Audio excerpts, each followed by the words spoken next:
வணக்கம் நண்பர்களே. இன்னைக்கு நம்ம ஒரு முக்கியமான விஷயத்தை பற்றி தான் பேச போகிறோம். 60 வயதுக்கு பிறகு பலருக்கும் நடக்கும்போதே ஒரு தடுமாற்றம், கால்வலி, மூட்டு வலி, சோர்வு எல்லாமே வந்து விடுகிறது இல்லையா?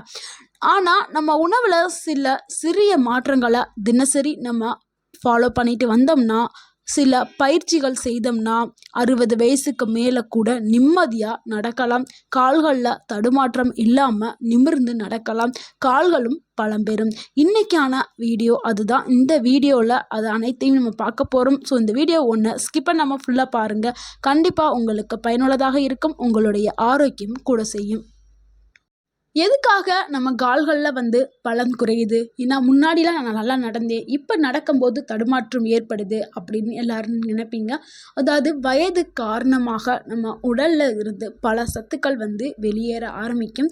ஸோ உடலுடைய இயக்கம் கம்மியாக இருக்கிறதுனால நம்ம நடக்கும்போது ஒரு தடுமாற்றம் ஏற்படும். அதான் 60 வயசுக்கு மேலே இருக்கும் பொழுது உடம்புல அந்த மசில்ஸ் மாஸ் வந்து குறைய ஆரம்பிக்கும். அதாவது நம்மளுடைய தசைகள் வந்து சுருங்கி பலம் குறைய ஆரம்பிக்கும். அதோடு நம்மளுடைய எலும்புகளுடைய வலிமையும் குறைய ஆரம்பிக்கும். இதுதான் நம்ம ஆஸ்ட்ரோபோரோசிஸ் அப்படின்னு சொல்லுவோம். இதனால் சிறிது தூரம் நடந்தாலே உங்களுக்கு ஒரு சோர்வு ஏற்படும், வலி ஏற்படும், ஒரு தடுமாற்றம் ஏற்பட ஆரம்பிக்கும். இப்போ இதை எப்படி சரி பண்ணலாங்கிறத இப்போ பார்க்கலாம். முக்கியமாக நம்ம இதை சாப்பாட்டு மூலியமாக தான் சரி பண்ண போகிறோம். அதுக்கு சில முக்கியமான பொருட்களை சேர்த்து நம்மளுடைய கால்களுடைய தசை வலிமைக்கு முக்கியமான சில உணவுகளை நம்ம எடுத்துக்கிறணும். அது என்ன உணவுகள்ங்கிறதான் இப்போ நம்ம பார்க்க போகிறோம். நிறைய பேர் என்ன பண்ணுறாங்க, கால் வலிமைக்காகவும் கால் வலியை சரி பண்ணுறதுக்காகவும் ஹாஸ்பிட்டலுக்கு போய் டேப்லெட், அதாவது மருந்து மாத்திரைகள் வாங்கி சாப்பிட்றாங்க.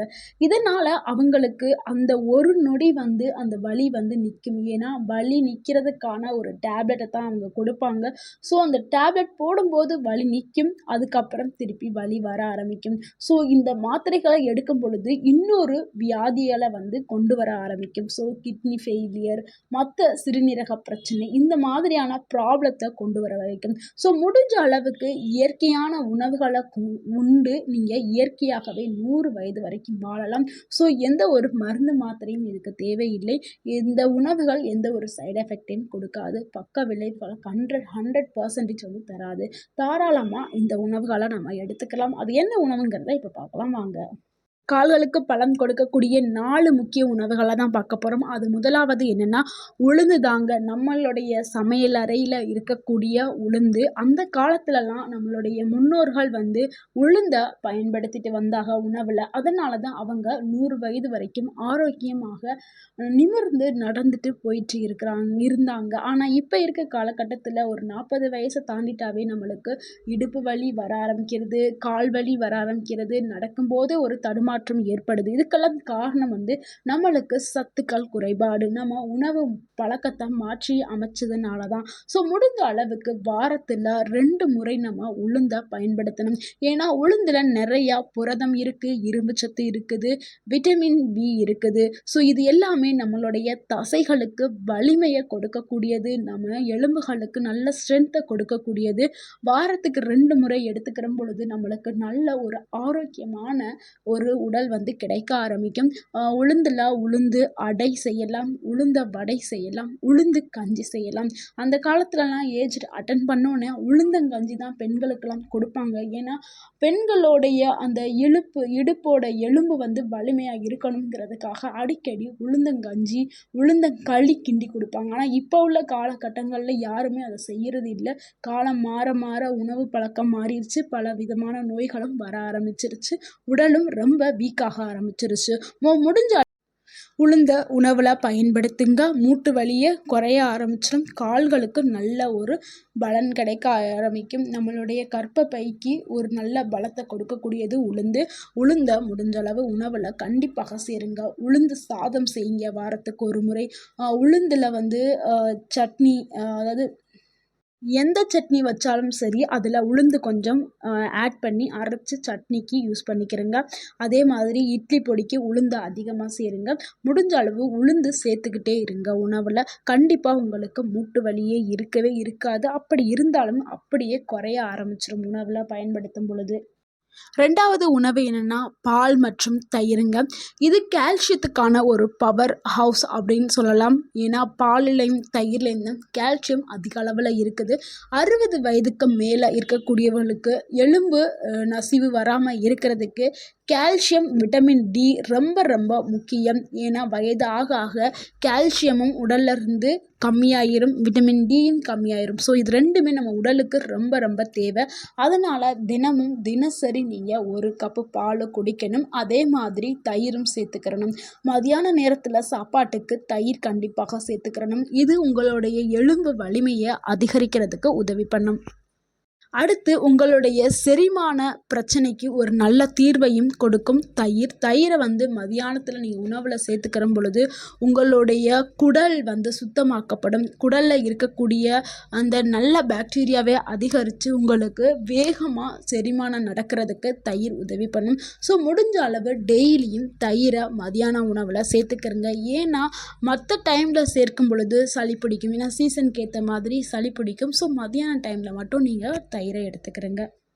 தயிர் சாப்பிட்டா நல்லது அப்படிங்கிறதுக்காக நான்வெஜ் கூட தயிரை எடுக்காதீங்க.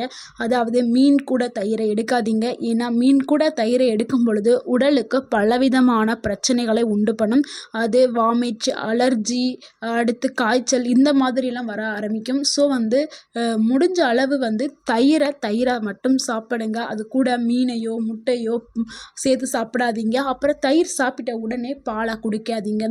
ஸோ இதெல்லாம் ராங் காம்பினேஷன். ஸோ ஒரு நார்மலாக இருக்கிறவங்களே இது சாப்பிடக்கூடாது. நீங்கள் வயதானவர்கள் சாப்பிடும் பொழுது உடனே ரியாக்ஷன் ஆயிரும். ஸோ முடிஞ்ச அளவுக்கு தயிரோட மட்டும் சாப்பிடுங்க. வேறு எது கூடயும் சேர்த்து சாப்பிடாதீர்கள். முக்கியமாக மீன், முட்டை, கறி இது கூட அடுத்த உணவு என்னென்னா முருங்கைக்கீரை தாங்க. முருங்கைக்கீரை நம்மளுக்கு இரும்பு சத்து, கால்சியம் நிறைந்த ஒரு உணவுன்னு சொல்லலாம். அந்த அளவுக்கு ஒரு அற்புதமான உணவு தான் முருங்கைக்கீரை. முருங்கைக்கீரை ஒரு சூப்பர் ஃபுட்டுங்க. இதில் இரும்பு, calcium, vitamin A, vitamin C எல்லாமே இருக்குது. வாரத்துக்கு குறைஞ்சது 2 முறையாவது முருங்கை கூட்டையோ இல்லை முருங்கைக்கீரை சாதமாவோ இல்லை முருங்கைக்கீரையை பவுட்ரு பண்ணி அதில் சாப்பாடில் போட்டு சாப்பிட்றது, முருங்கை சூப்பாக எடுத்துக்கிறது, இந்த மாதிரி ஏதாவது ஒரு வகைகளில் வாரத்துக்கு 2 முறை நீங்கள் முருங்கைக்கீரை எடுத்துக்கிட்டாவே உங்கள் வாழ்நாள் முழுக்க கால்சியம் குறைபாடு வராது, கால் வலி வராது, எலும்பு வலி வராது, இடுப்பு வலி வராது, எந்த ஒரு வலியுமே ஏற்படாது. அடுத்து 4வது உணவு என்னென்னா இதை சர்க்கரைவள்ளி கிழங்குன்னு சொல்லுவாங்க. சில பகுதிகளில் சீனிக்கிழங்குன்னு சொல்லுவாங்க. இதை இங்கிலீஷில் ஸ்வீட் பொட்டேட்டோ அப்படின்னு சொல்லுவோம். இது நம்மளுக்கு இன்ஸ்டண்ட்டாக ஒரு எனர்ஜியை கொடுக்கக்கூடியது தான் இந்த சர்க்கரைவள்ளி கிழங்கு. இதுக்கு இன்னொரு பெயர் என்ன இருக்குன்னா சாகா வரம் தரக்கூடிய சர்க்கரைவள்ளி கிழங்கு அப்படின்னு ஒரு பெயர் இருக்குது. ஏன்னா நம்ம இந்த சர்க்கரைவள்ளி கிழங்கை தினமும் நம்ம உணவில் சேர்த்துக்கிட்டோம்னா நம்மளுக்கு சாகா வரம் கூட கிடைக்கும். அப்படிங்கிறதுனால தான் அதை சாகா வரம் தரக்கூடிய சர்க்கரைவள்ளி கிழங்கு அப்படின்னு சொல்கிறாங்க.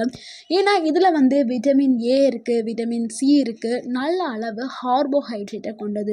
ஸோ இதில் கார்போஹைட்ரேட் நிறைஞ்சிருக்கிறதுனால தான் நம்மளுக்கு ஒரு எனர்ஜியை கொடுக்கக்கூடிய ஒரு உணவு அப்படின்னு நம்ம சொல்கிறோம். அதே மாதிரி உடம்புக்கு நீண்ட நேரம் சக்தியை தரக்கூடியது. நம்ம காலை உணவாக நம்ம எடுத்துக்கிட்டோம்னா சர்க்கரைவள்ளி கிழங்க ஒரு நாள் ஃபுல்லாக நம்ம ஆக்டிவாகவும் ஒரு எனர்ஜியாகவும் இருப்போமா. அந்த அளவுக்கு நம்மளுக்கு எனர்ஜியை கொடுக்கக்கூடியது இந்த சர்க்கரைவள்ளி கிழங்கு. இதை நம்ம வேக வச்சு மட்டும் எடுத்துக்கிறது நம்மளுடைய ஆரோக்கியத்தை கூட்ட செய்யும். நம்ம ஆயிலில் போட்டு ஃப்ரை பண்ணிலாம் சாப்பிடக்கூடாது. இதை வேக வச்சு காலை உணவாக சாப்பிட்டோம்னா நம்மளுக்கு முழு ஆரோக்கியம் கிடைக்கும். இதில் விட்டமின் ஏயும் விட்டமின் சியும் இருப்பதால் வயதானவர்களுக்கு கண் பார்வை வயதின் காரணமாக மங்கலாக தெரிய ஆரம்பிக்கும். ஸோ இந்த சர்க்கரைவள்ளி கிழங்கை அவங்க ரெகுலராக எடுத்துக்கிற பொழுது கண் பார்வை நல்லா தெளிவாகும். கண் சார்ந்த அனைத்து பிரச்சனைகளுமே சரியாக்கப்படும். அதே மாதிரி சருமத்திற்கு நல்ல ஒரு பொலிவை கொடுக்கக்கூடியது சர்க்கரைவள்ளி கிழங்கு. ஏன்னா இதில் விட்டமின் சி இருக்குது. அதனால நமக்கு சருமம் சார்ந்த, தோல் சார்ந்த பிரச்சனை அனைத்துக்குமே ஒரு நல்ல தீர்வை கொடுக்கக்கூடியது. நம்ம தினமும் சர்க்கரைவள்ளி கிழங்கை உணவில் எடுத்துக்கிற பொழுது வயதானவர்களுக்கு அந்த முகங்களில் வரக்கூடிய அந்த முகச்சுருக்கம் இது எல்லாமே கம்மியாகப்படும். அது 10 வயது கம்மியாக்கி இளமையை கொடுக்கக்கூடியது சர்க்கரைவள்ளி கிழங்கு. ஸோ நீங்கள் இளமையாக இருக்கணும், என்றும் இளமையாக இருக்கணும்னா நீங்கள் சர்க்கரைவள்ளி கிழங்க உணவில் நீங்கள் சேர்த்துக்கிட்டே வரணும். சர்க்கரைவள்ளி கிழங்கை சர்க்கரை நோய் இருக்கிறவங்க தாராளமாக எடுத்துக்கலாம். நிறைய பேர் என்ன நினைப்பாங்கன்னா, சர்க்கரைவள்ளி கிழங்கை சர்க்கரை நோய் இருக்கிறவங்க சாப்பிட்டால் சர்க்கரை அளவு கூடிரும் அப்படின்னு நினைக்கிறாங்க. அது ஒரு தவறான கருத்து. ஏன்னா சர்க்கரைவள்ளி கிழங்கு லோ கிளைசிமிக் இண்டெக்ஸ் குறியீடு கொண்ட ஒரு கிழங்கு. ஆனால் இந்த சர்க்கரை நோயாளிகள் எடுத்துக்கலாம். மிதமான அளவில் கொஞ்சமாக எடுத்துக்கிறது அவங்களுக்கு ஆரோக்கியத்தை கொடுக்க செய்யும். ஸோ தாராளமாக அனைத்து பேருமே சர்க்கரைவள்ளி கிழங்கா உணவில் எடுத்துக்கிறலாம். இது நல்ல ஆரோக்கியத்தை கொடுக்கக்கூடிய ஒரு உணவு. அடுத்து தினசரி செய்ய வேண்டிய காலுக்கான பயிற்சிகளை பார்க்கலாம். அதாவது கால் விரல்களில் உயர்த்தி நின்று செய்யக்கூடிய எக்ஸசைஸ் தான். ஃபஸ்ட்டு நீங்கள் ஸ்ட்ரெயிட்டாக நிமிர்ந்து நின்றுங்க. அதுக்கப்புறம் உங்களுடைய கால் விரல்களை மேலே உயர்த்தி கீழே வைங்க.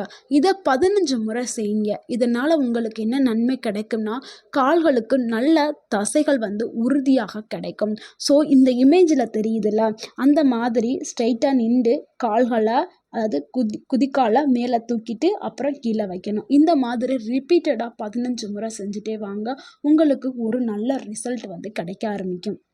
அடுத்து 2வது எக்ஸசைஸ் என்னென்னா வாக்கிங் தாங்க, நடைப்பயிற்சி. தினமும் குறைந்தது 20 நிமிடமாவது மெதுவாக நடங்க. இது இதய ஆரோக்கியத்திற்கும் உங்களுடைய கால்களுக்கு ரத்த ஓட்டம் அதிகரிக்கிறதுக்கும் இந்த வாக்கிங் உதவி பண்ணும். முடிஞ்ச அளவுக்கு ஃபஸ்ட்டு டே ஒரு 5 நிமிஷம் இல்லை 10 நிமிஷத்தில் ஸ்டார்ட் பண்ணுங்கள். அதுக்கப்புறம் கொஞ்சம் கொஞ்சமாக அதிகரித்து ஒரு நாளைக்கு 20 நிமிஷம் நீங்கள் நடங்க. உங்களுடைய உடல் ஆரோக்கியம் மேம்பட செய்யும்.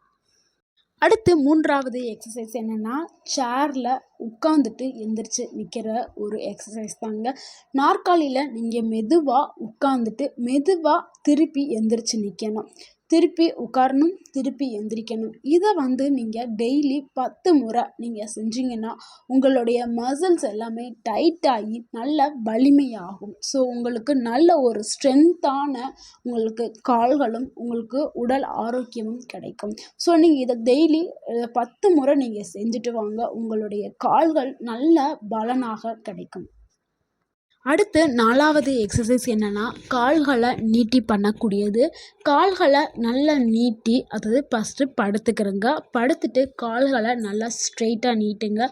கைகளை பின்னாடி ஸ்ட்ரெயிட்டாக நீட்டுங்க. இல்லை கைகளை நீட்ட முடியலைன்னா கைகளை கீழே கூட வச்சுக்கிறங்க. உங்களுடைய சப்போர்ட்டுக்கு உங்களுடைய அந்த உடலை ஒட்டி கைகளை வச்சுக்கிறங்க. கால்களை மட்டும் ஸ்ட்ரெயிட்டாக நீட்டிட்டு லைட்டாக மேலே தூக்குங்க. மேலே தூக்கிட்டு ஒரு 10 நிமிஷம் அப்படியே விடுங்க. 10 நிமிஷம் அப்படியே ஸ்டேபிளாக விட்டுட்டு அதுக்கப்புறம் கீழே ஸ்ட்ரெயிட்டாக வைங்க. இந்த மாதிரி நீங்கள் டெய்லியும் தினமும் இதை ஒரு 10 செகண்ட் நீங்கள் செஞ்சுட்டு வந்தீங்கன்னா உங்களுக்கு நல்ல ஒரு ஃப்ளெக்சிபிலிட்டி அதிகரிக்க செய்யும்.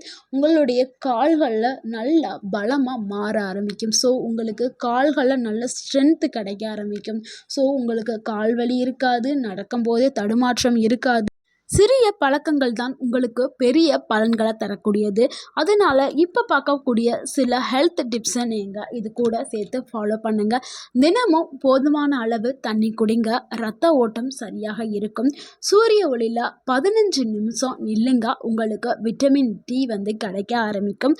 அதிக நேரம் உட்கார்ந்துருக்காதீங்க. இடைவெளியில் சிறிது எந்திரிச்சு நடங்க, அப்புறம் உட்காருங்க. இதை ஃபாலோ பண்ணுங்கள். சரியான காலணிகளை அணிங்க. அது உங்களுடைய கால்களுக்கு சுமைகளை குறைக்க செய்யும். என்ன நண்பர்களே, 60 வயசுங்கிறது ஒரு வயசு தான், பலவீனம் கிடையாது. சிறிய உணவுகள், எளிய பயிற்சிகள், நல்ல மனநிலை இருந்தால் நீங்களும் 20 வயது போல் நடக்கலாம், புன்னகையோடு வாழலாம். இந்த வீடியோ உங்களுக்கு பிடிச்சிருந்துச்சுன்னா இந்த வீடியோவுக்கு ஒரு லைக் பண்ணுங்கள். இந்த வீடியோவை உங்களுடைய ஃப்ரெண்ட்ஸ் அண்ட் ஃபேமிலிக்கு ஷேர் பண்ணுங்கள். எங்களுடைய சேனலை மறக்காமல் சப்ஸ்கிரைப் பண்ணுங்கள். எங்களுக்கு சப்போர்ட் பண்ணுங்கள், கமெண்ட் பண்ணுங்கள். தேங்க்யூ ஃபார் வாட்சிங்.